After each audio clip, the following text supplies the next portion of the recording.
our Prime Minister had no skills to become Prime Minister. He had this vision of being super progressive, and he brought in so many policies that just don't sit well with the Canadian people. And we turned out to be so left-wing that there's a lot of tension between us and the United States.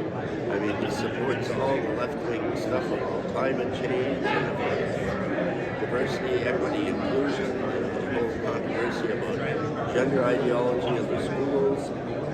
And he's pushing it down everybody's throats, and he's so enthused about it that he's picked most of the judges in Canada appointed by the Prime Minister, and he tells them what to decide. They don't listen to legal arguments. They don't use logic or reason.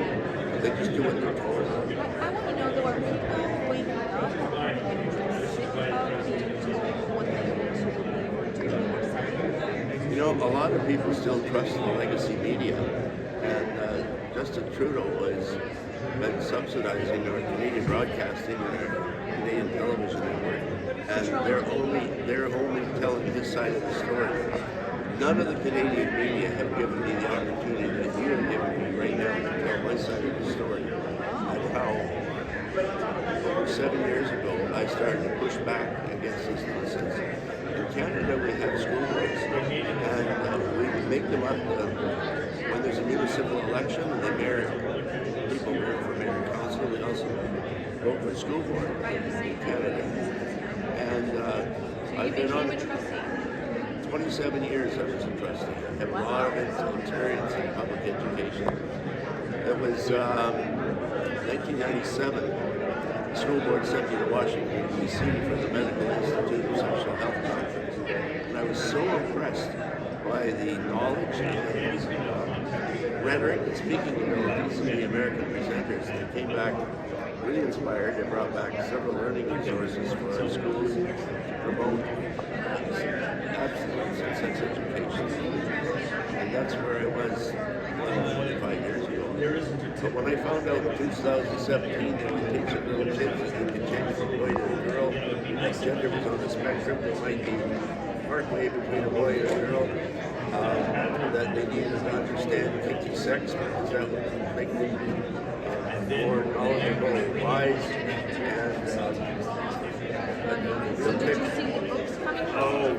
It's disgusting. And the thing that broke the straw, camel's back for me, is that they're keeping secrets from parents. And it's union policy. And it happened with my own family.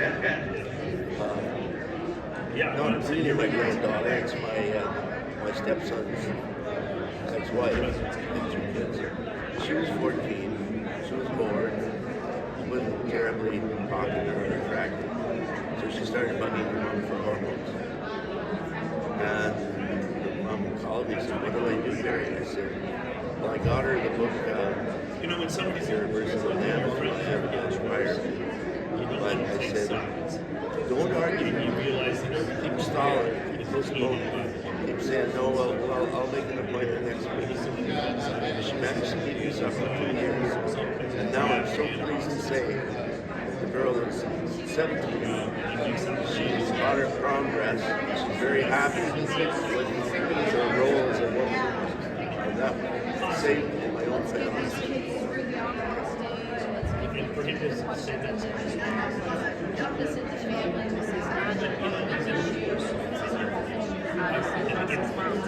when you started speaking out about this issue of children transitioning and all of that counseling affirmation, you were called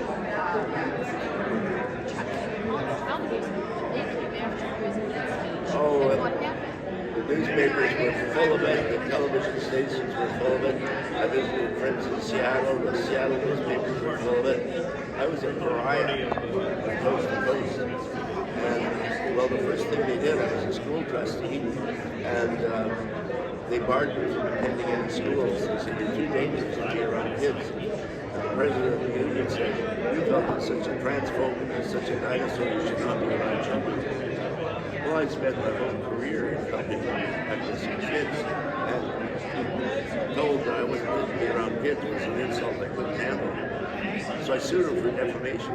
I kind of think like you're kind of spirited too. Like if somebody challenges you, I kind of think like, watch out I went here. back down. But the president of the union had endless amounts of money. He fought me all the way to the Supreme Court of Canada. And once again, all the judges in Canada are appointed by our extremely left-wing Prime Minister. They all ruled against me, so now I owe the unions $250 million. They're not done with me yet.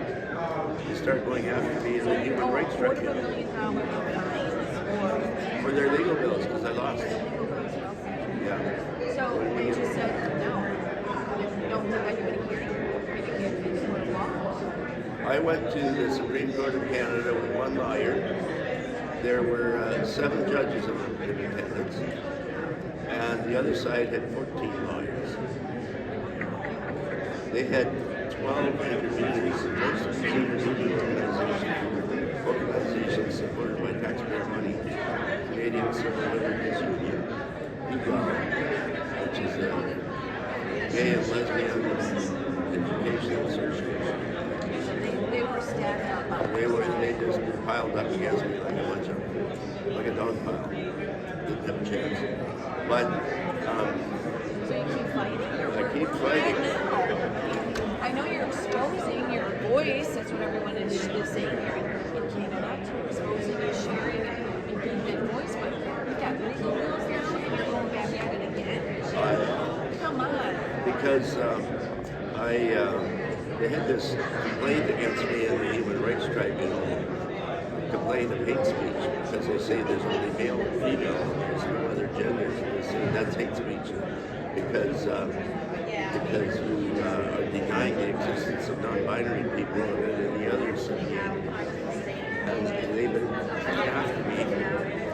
They came after me for 6 years ago, almost exactly a year ago. They made an offer to settle. Yeah, they said all you have to do is admit you were wrong, promise to never run for public office again, take some sensitivity training so you understand what a transgender is, donate $50,000 to an LGBT charity. At the time, my legal fees were being covered by my indemnity insurance because I was a publicly elected official and I had insurance. I thought about it. No, I'm not going to admit I'm wrong after 6 years. And they have no right to tell me I can't run for public office. And I'm not going to take any sensitivity training. Nothing they can tell me is going to change my mind. And even if the insurance company costs up to $50,000, I don't want the money going to any organization that's going to encourage children to damage their bodies. So the next day I heard from my insurance company and they said, because you rejected what we considered a very reasonable offer, we're cutting you off and trying to have to find your own lawyer from here on out. Well, one law firm said that it cost me about $150,000, but they couldn't guarantee that I'd win. Another charitable law organization said they didn't have the resources, it was too difficult for them. And I finally found a lawyer back in September. We've been in court for 2 weeks straight, the last 2 weeks of November, and I'm back in court Monday morning. And Where do you see this going? they're going to find me guilty. Second time. Yes, but Human Rights Tribunal is only a quasi-court. It's not a judge that sits on the bench, it's a tribunal. I mean, can you get them in jail? Because they're trying to get what are they No, trying to do? they- They're trying to break you. They're trying to break me financially, and they're maybe trying to shut me up. But they have made a lot of errors in law, and I will appeal to a real court. And hopefully my chances will be better in a real court to overturn their decisions. And now, I wanted to comment on the purpose of your organization. I think it's really great that moms are standing up for kids, and they always have.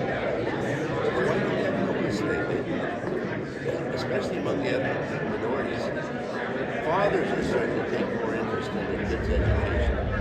I've seen Because we're championing East fathers to Indian, get involved. East Indian and Muslim fathers showing up at school board meetings and speaking out, but especially grandparents need to stand up. Because sometimes mothers are afraid to speak out because they have social circles and they might have a job and they're afraid if they rock the boat they're going to cause. Do you know what everyone says here in America?